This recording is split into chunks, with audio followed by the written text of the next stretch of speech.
नमस्कार दोस्तों, स्वागत है आपका मेरे चैनल कॉमिक्स लाइफ में। शुरू करते हैं पवन कॉमिक्स की एक और मज़ेदार कॉमिक्स, तावीज़ का चमत्कार। यह है इस कॉमिक्स की दूसरी कहानी, दिमाग का बीमा। भिखारी दास के मकान के दूसरे हिस्से में एक नया किराएदार रहने के लिए आ गया था। नाम था फजीता राम। संयोग से वह किसी बीमा कंपनी का एजेंट बन गया था। वह चालाक बहुत था। दूसरों के माल को अपना ही माल समझकर बिना किसी से पूछे इस्तेमाल कर लेता था। उसकी इसी आदत से भिखारी दास और उसकी पत्नी बहुत परेशान थे। कुछ सुना तुमने? आज बाथरूम से फिर किसी ने तेल की शीशी में से तेल निकाल लिया। यह जरूर फजीता राम की हरकत होगी। कल मंजन की शीशी भूल आया था तो मंजन की शीशी गायब थी। आज तेल की शीशी साफ है। मुझे कोई इलाज करना ही पड़ेगा इसका। उफ, मैं तो परेशान हो गई इसकी इन हरकतों से। तुम चिंता मत करो, चोर कौन है जल्दी ही पकड़ा जाएगा। मैंने एक उपाय सोच लिया है। और उसी शाम यह तेल की नई शीशी बाथरूम में जाकर रख दो। देख लेना, इसका भी सारा तेल सुबह तक चोरी हो जाएगा। उस रात सोने से पहले सुबह जल्दी उठकर देख लेना कि शीशी का तेल चोरी हो गया या नहीं। ठीक है, सो जाइए, तेल तो समझो गया। और जब सुबह उठकर राम दुलारी ने बाथरूम में जाकर देखा, तेल की शीशी बिल्कुल खाली थी। मैंने कहा था ना कि तेल सुबह तक चोरी हो जाएगा। हुआ ना वही। कोई बात नहीं, मैं अभी जाकर पता लगाता हूँ कि यह बेहुदा हरकत किसने की है। तभी बाहर से फजीता राम चीखता चिल्लाता अंदर आया। हाय, मेरे सारे बाल चिपक गए। सत्यानाश हो तेल बनाने वाली कंपनियों का। हाय, मेरे घुंघराले काले बाल। देखा, चोर पकड़ा गया। अरे, यह तो फजीता राम है। क्या हुआ फजीता राम जी? यह सुबह सुबह किसे कोस रहे हो? अब क्या बताऊं भिखारी दास जी, मैंने आपका तेल अपने बालों में क्या लगा लिया, सारे बाल ही चिपक गए। न जाने क्या मिलावट कर रखी थी कि मेरे घुंघराले बालों की लटें बन गई। तेल में कुछ नहीं था, वह तो था ही बाल चिपकाने वाला तेल। कैसी रही आज की शुरुआत? उस दिन के बाद से तेल तो कभी चोरी नहीं हुआ, मगर मंजन पर कोई मेहरबान हो गया। तेल की समस्या हल हुई तो मंजन चोरी होने लगा। कोई बात नहीं, एक दिन इसका भी चोर पकड़ा जाएगा। उसी दिन शाम को यह लो नया मंजन और ले जाकर बाथरूम में रख दो। फिर तो यह सुबह तक गायब हो जाएगा। और सुबह मैंने कहा था ना, चोर हमसे ज्यादा चालाक है। हो गया ना मंजन चोरी। कोई बात नहीं, चोर अभी पकड़ा जाएगा। तभी हाय, मैं मर गया, मेरे मसूड़े। समझो चोर पकड़ा गया। अच्छा, बाहर तो आने दो उसको, आज पता चल जाएगा कौन है। फिर हाय राम, उस मंजन में क्या था कि मेरे मसूड़े जल गए। मैं इस बात की पुलिस में रिपोर्ट करूंगा। उस मंजन कंपनी पर मुकदमा करूंगा। इस बात के लिए कंपनी को क्यों दोष देते हो फजीता राम जी? मंजन में कोई खराबी नहीं थी, मैंने उसमें मिर्च मिलाई थी। और तब फजीता राम अपने सिर पर पैर रखकर वहां से भाग खड़ा हुआ। अरे फजीता राम जी, जरा सुनिए तो। दूसरे दिन मैं यह नहाने का साबुन ले आया हूँ। खत्म हो गया था ना? हाँ, खत्म तो हो गया था, लेकिन देखते हैं यह कितने घंटे चलता है। तभी फजीता राम ने उनके घर में प्रवेश किया। भिखारी दास जी नमस्कार। कौन? फजीता राम जी, आइए बैठिए। वो क्या है कि उस दिन मेरे यहाँ तेल खत्म हो गया था, इसलिए सोचा आपका ही तेल लगा लूं। और कल मंजन खत्म हो गया था। वैसे विश्वास कीजिए, मैं चोर नहीं हूँ। कोई बात नहीं, अब बताइए मैं आपकी क्या सेवा करूं? सेवा तो मैं आपकी करने आया हूं भिखारी दास जी। सुना है आपने मछली पालन का काम शुरू किया है। जी, सही सुना है आपने।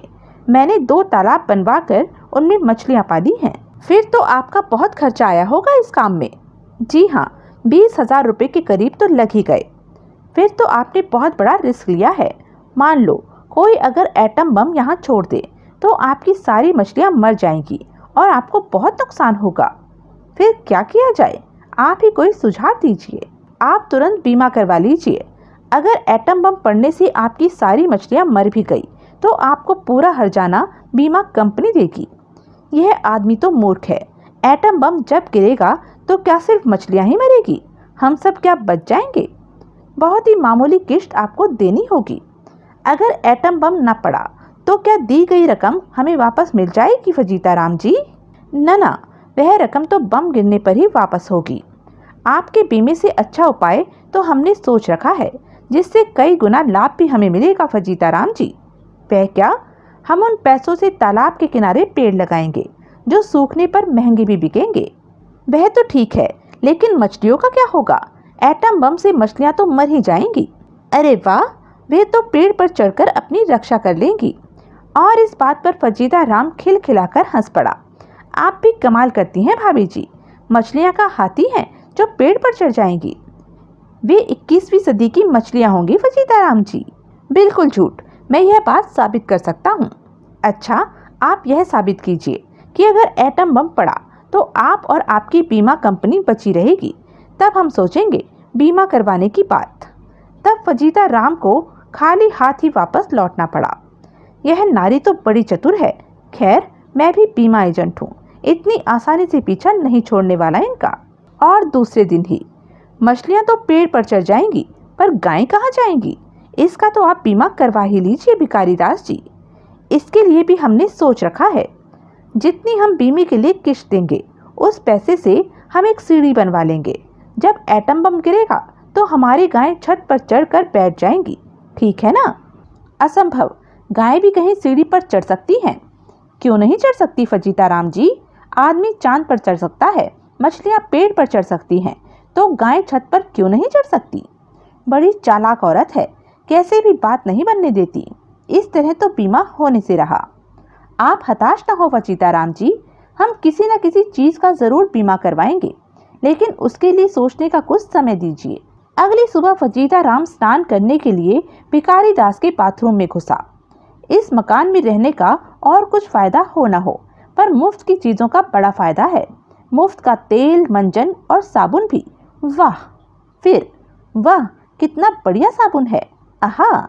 मगर जब सिर पर पानी डाला तो आए, यह क्या?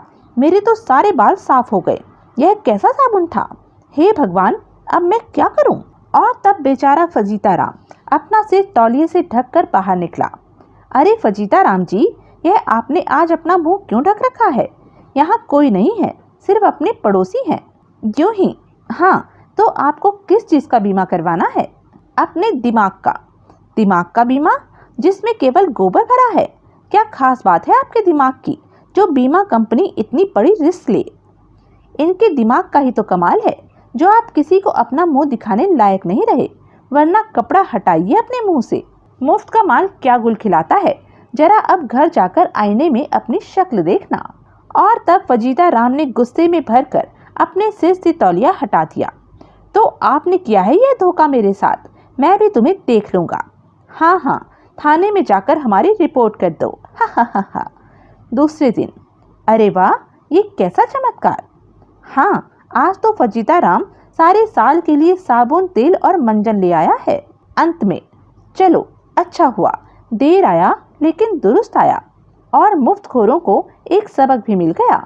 तो यह थी पवन कॉमिक्स की एक मज़ेदार कॉमिक्स। ऐसी ही मज़ेदार कॉमिक्स के लिए बने रहें मेरे साथ। और हाँ, मेरे चैनल को लाइक, शेयर और सब्सक्राइब करना ना भूलें। धन्यवाद।